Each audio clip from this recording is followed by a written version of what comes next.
Yeah, remember tinakamba konkhana kusandi Peter Sambo, right? I mean Peter Sambo anatulutsa kwandituma videos yokwana amene awiri atatu olongosola amene anasenana ndi Prophet Shepherd Boshere. Yeah, so anyway, nayankhula zambiri mbiri kumene kuja kulibe mulunguwe bla bla bla bla zamaleveli zimene zinayankhulire. So finally ena amati akuda amweni Bushiri zinthu zawayankhatu omwe yankhatu munthu ujatu ne inu yeso mpanga post batch. No, actually, also then the old posted upasana. Anyway, Prophet Shepherd Bushiri, Major One, I mean to Amayanka Peter Sambo, I mean to Amayankula Zambidi, Zokuzan and the Gucharichi, kwa Shepherd Bushiri. Yeah, kumene gogo. So, Anayanka Zambidi, I mean, Muna Naso in you.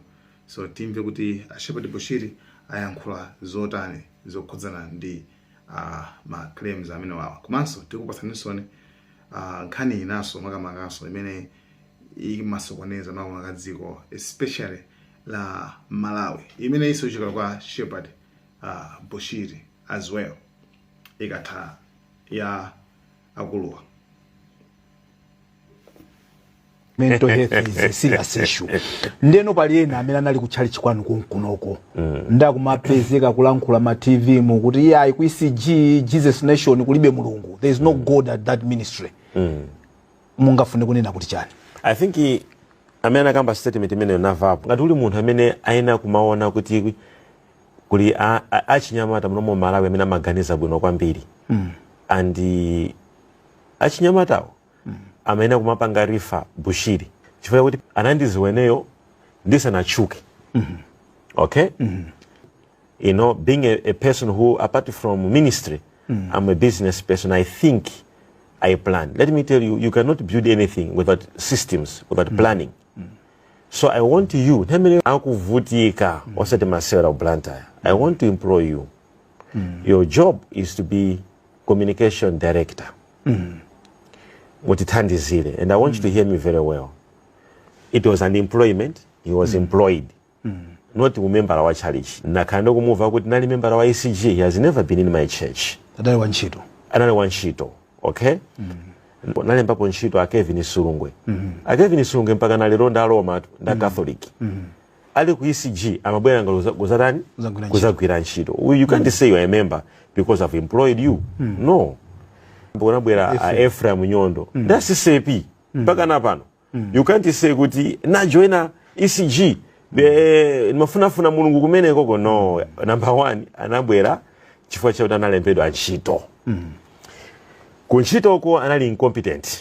Nchito samata. Number one. Number two, iwo ajana kana na Judas. Tidafika South Africa kuja. Ndamene magwira nchito ndi anthu awawa aku South Africa. Kuda zipanga syndicate yoseija amapanga na Peter Sambo. Ndiye inafika po nthawi kuti anapanga plani kuti apange kidnap anaini. Okay? Ndiye titaona chonchija one person whispered to us kuti kupanga plan pali anthu afuna apange plan to kidnap your children.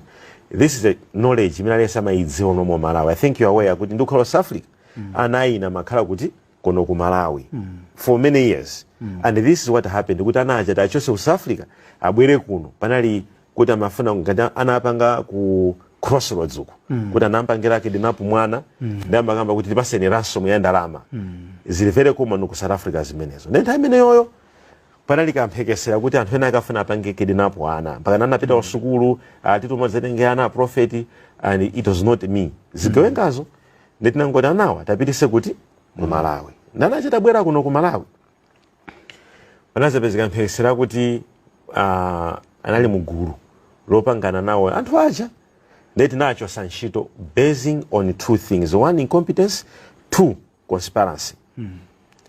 Okay, we thought it's over kuti nkhani jayata komata fika noko ku Malawi anapangana so ndi anthu aja kuti abwere kuno azapange anaja kidnap anaja nukambazi. It's not a claim ndikuuzani evidence yake.